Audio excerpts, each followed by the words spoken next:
एक सवाल है, अनिश्चित समाकलन का एक ही फार्मूला ए पे पावर एक्स डी एक्स जो है ये अपने आप में बहुत ही काम की चीज़ है साहब। इसका फार्मूला है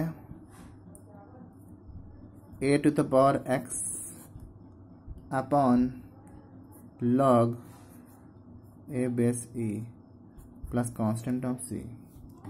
ये बहुत ही इंपॉर्टेंट सूत्र है इंटीग्रेशन का, तो इसलिए मैं स्टार मार्क कर देता हूँ। इस पे एक IIT ने सवाल पूछा और बहुत सारे कॉम्पिटिटिव एग्जाम में सवाल पूछे गए, जो कि मैं आपके सामने क्वेश्चन लिख रहा हूँ और ध्यानपूर्वक सुने। एक फार्मूला और जान लें कि अगर सवाल पहले ये देख लीजिए, सवाल यह बना कि e to the power x log of a into e power x dx। ठीक है ना, ये सवाल बनाया गया। तो क्वेश्चन क्या है, e power x log a dot e power x dx, right. कोई भी सवाल इंटीग्रेशन का i बराबर लिखना जरूरी है। उसके बाद क्या किया गया, e power x log a e power x। हम जानते हैं कि एक प्रॉपर्टी होती है, एक फॉर्मूला है e पावर log कुछ भी हो बेस e है, तो आंसर x आता है। क्या आता है साहब, आंसर x, यानी ये बेस इसको काट देता है। तो इस सवाल में कुछ था नहीं। अब देखो सवाल कैसा हो जाएगा, e पावर x। अब देखो क्या ये ऐसे इसी तरह मैच कर रहा है, मैच कराना। देखो इसका इस वाले क्वेश्चन का चेहरा इसके जैसा मिल रहा है। देखो e पावर x log ये, तो इसको एक बार ऐसे ले सकते हो। अगर एक चीज जानते हो कि अगर log जो होता है a टू a बेस अगर e है, यहाँ m है, तो m आगे आ जाता है। ठीक है ना, m आगे आ जाता है, यानी इसको हम ले सकते हैं m a base e, right. अच्छा साहब, अब देखो e पर log x बराबर x e पर, यहाँ देखो इसको हम, इस सवाल को हम ऐसा लिख सकते हैं। कैसा लिख सकते हैं, e पे पावर log, पहले ये इसके घात रहा होगा जो आगे आ गया है, यहाँ a तो a रहेगा, ये ऐसे हो जाएगा इनटू क्या है e power x of dx, right.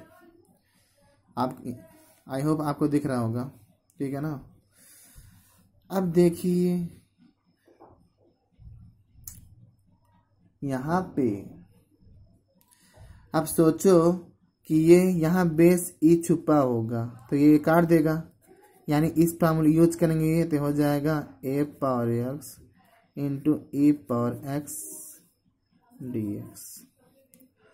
हम लोगों ने घातांक नियम में सीखा है कि जब भी अगर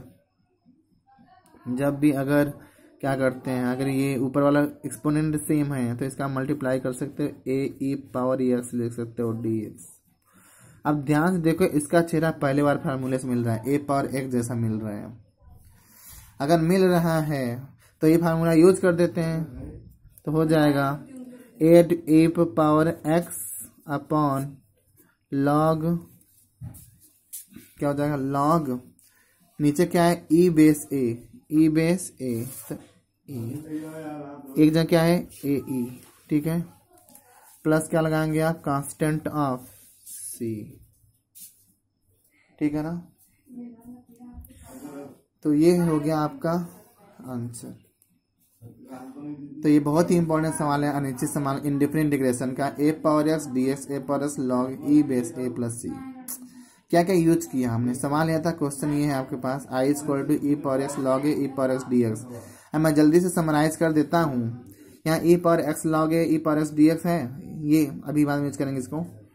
हम सबसे पहले x को a पावर लिख लिए बाय द फार्मूला दिस, क्या हो गया e log e a power x e power x dx, ठीक है।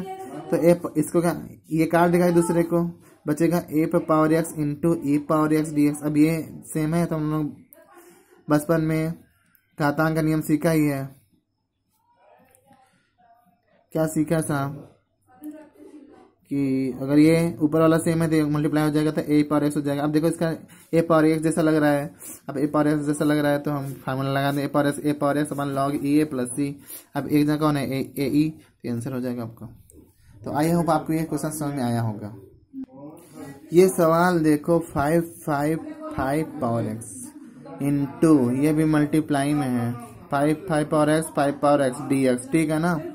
ये इंटीग्रेशन का बहुत बड़ा ही सवाल है और ये सवाल बहुत बार एग्जाम में पूछा गया, यूपी IIT में 2009 में पूछा गया है, तो बहुत ही इंपॉर्टेंट सवाल ये माना जाता है।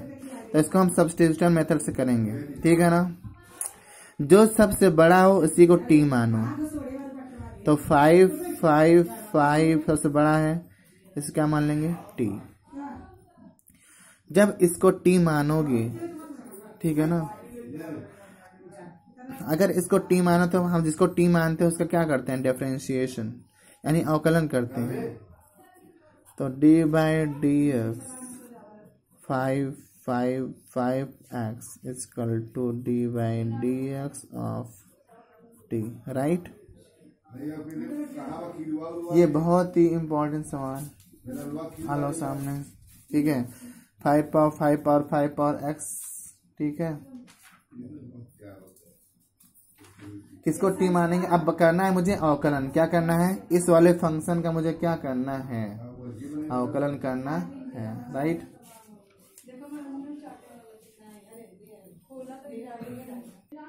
तो जब इसका अवकलन करेंगे तो पहला कॉपी कर लो 5 पावर एक्स कॉपी कर लो।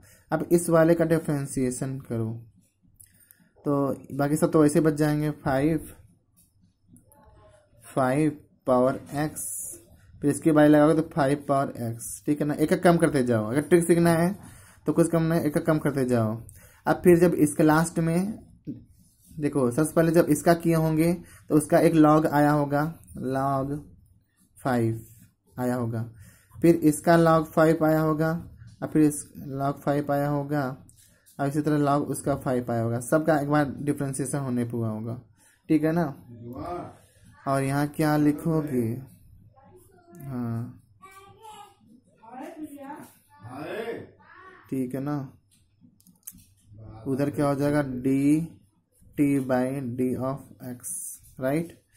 अब ये देखो 5 power x into 5 power x into 5 power x. अब लॉग कितनी बार आया, 3 बार, क्योंकि 3 बार घटाते हैं क्यूब पे। यहाँ डी एस किधर रिप्लेस करोगे तो डी एक्स बराबर क्या हो जाएगा डी ऑफ टी हुआ। अब देखो पूरा फंक्शन जो जिसको किसको टी माने थे, इसको टी माने थे ना, अब वही पूरा क्या आ गया, ये सब्स्टिट्यूशन मेथड क्या चाहिए, जो जिसको मानो वही टी मिल जाए। अब सवाल है कुछ चेहरा देखो कैसे हो जाएगा, ये हो गया इससे।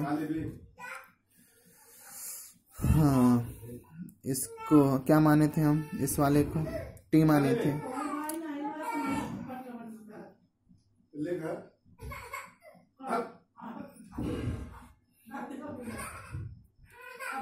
तो यहाँ से यह लिख सकता हूँ। अब इसको हमें ये तो मिल गया, इसकी जगह क्या लिख दूंगा, ये उधर चला जाए तो बटे हो जाएगा। इसका मतलब इसकी जगह हम पूरा क्या लिख देंगे ds। अब और रिप्लेस करना चाहिए था, चलो मैं डायरेक्ट लिख देता हूँ। यहाँ से मुझे क्या चाहिए, इतना मिल गया है, इसको बस हटा दो बस यहाँ से इतना, ये जो ये और ये मिलके इसकी जगह क्या लिख देंगे dt upon log 5 to the power 3, right. अब dx नहीं, अब dt हो चुका है। अब देखो यानी 1 अपन log 5 पावर 3, ये तो कॉमन आ गया, dt बचा। इसका समाकलन क्या होगा, t के सापेक्ष dt का s के सापेक्ष dt t के सापेक्ष, यानी एक है यहाँ और एक का समाकलन t के सापेक्ष क्या होगा t, तो t अपन क्या हो जाएगा log 5 पावर 3। और लास्ट में हम लोग क्या वैल्यू टी की वैल्यू जो माने तो वे रख देंगे। तो क्या है साहब 5 power x upon log 5 to the power 3 plus constant of c। तो ये आपका आंसर हो जाएगा। ठीक है ना, आप इसे अच्छे से नोट करिए। ठीक है ना, फिर मैं आगे और क्वेश्चन कराता हूँ।